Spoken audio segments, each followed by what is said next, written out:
But his statement is even more profound than that, because we all arise from bed each day with some pain, the pain of lost loved ones, the pain of lost dreams, the pain of aging out of relevance. Yet we endure that pain because it's the worthwhile cost of the daily joys and delights we experience in loving and dreaming and in growing older among family and friends. I like to think of athletes as artists. Like the painter or poet, the athlete offers a temporary distraction from the struggles of life, as well as the keen insights that help lessen the weight we all carry. We batted our hands in amazement as we watched Kobe defy the laws of gravity and movement as he leapt, dodged, and pirouetted from one end of the court to the other. He was a defender's worst nightmare, and that was entertainment. We learned from him that the limits of what is physically possible can be expanded, given enough effort and enough heart. That was insight. That was Kobe. A statue is a wonderful contradiction. It captures a person frozen in time, while at the same time acknowledges that the reason there is a statue in the first place is because that person is timeless. We're all here today to honor a man who represents not just extraordinary sports achievement, but also timeless values and inspire us all to try harder to be not just better, but our best. Thank you, Kobe.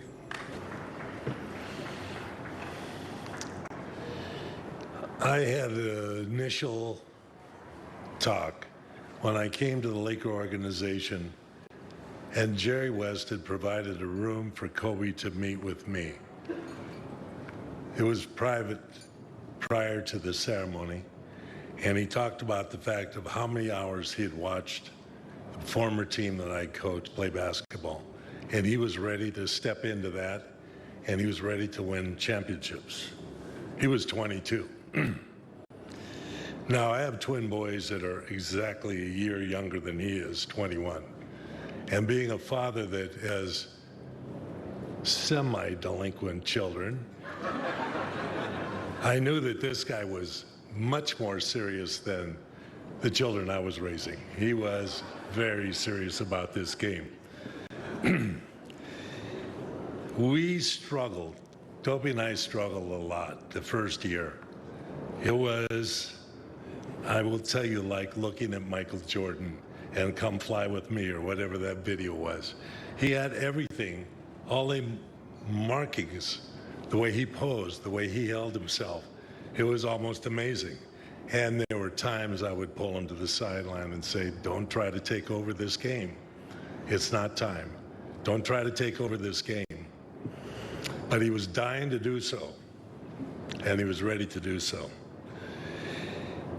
I arranged a meeting between Michael and Kobe to give him a little impression of how to handle being in a restricted basketball system that relied on passing the ball to available teammates and wanting to go one-on-one with this guy in front of you. So I arranged, we had a little meeting in the cigar room and off the bar downstairs, and Michael and I were sitting there, and Kobe walked in after a shower and the press and whatnot, and he sat down and he said, Michael, I can take you one-on-one.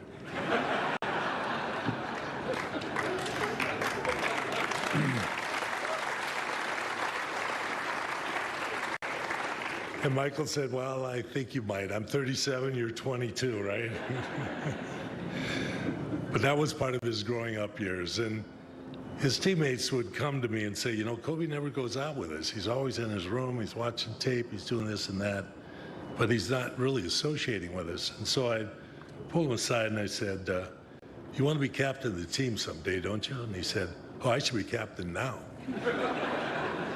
I said, Kobe, you don't associate with your teammates. You're separate and apart.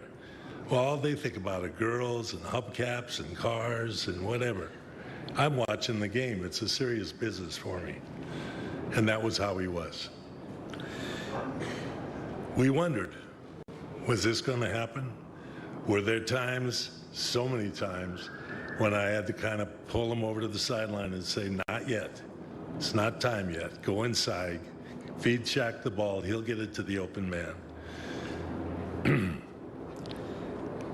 When we went into the playoffs, the answers were proven. You all remember various items that happened. One, the lob pass to Shaq in the 7th game of the Portland series that year. The Indiana series when he tore up an ankle in the 2nd game when Rose put his foot underneath him and he landed awkwardly and sprained his ankle. The 4th game in Indiana, he came off during an overtime and won the game for the team, and Shaq picked him up and carried him off the court and said, my little brother won the game for us today.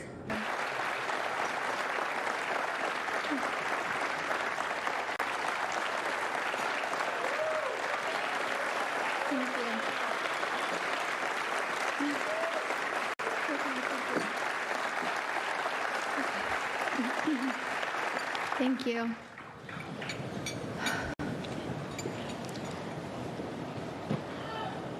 It goes without saying that today is an especially sad day for us, since Kobe and Gigi aren't here for what is supposed to be an incredibly joyous moment in Kobe's legacy. I want to thank you all for being here and showing your love and support for Kobe and our family. I'm thankful for all of the fans, including those watching and supporting from home. Kobe has so many people that have supported him all over the world from the very beginning. And this moment isn't just for Kobe, but it's for all of you that have been rooting for him all of these years. And to the fans here in LA, this is a special city Kobe was so proud to represent.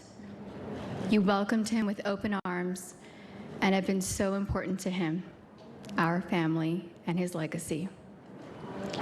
It brings me joy to see how much love you have for all of us. We love you back. I'd also like to thank Jeannie and Linda for their hard work in helping me with the statue and in making this day possible.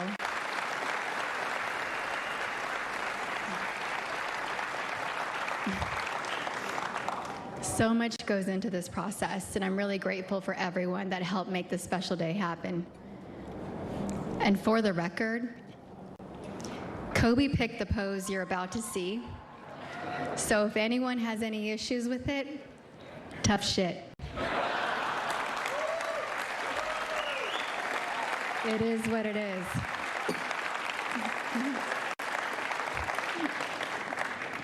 Because fans all over the world and the City of Angels loved Kobe so much, he will have 3 statues in front of the arena, also known as the house that Kobe built.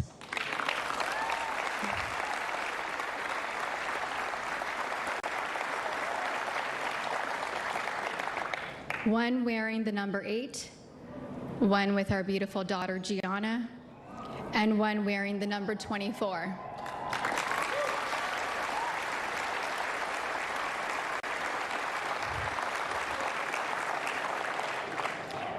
Julia Amrani worked on this particular statue and did a great job of capturing the moment Kobe wanted, while adding the details I requested to make it all come together.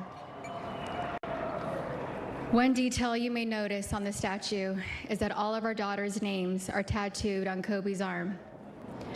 Although some of our girls weren't born at the time of that particular moment, that specific detail is for Kobe.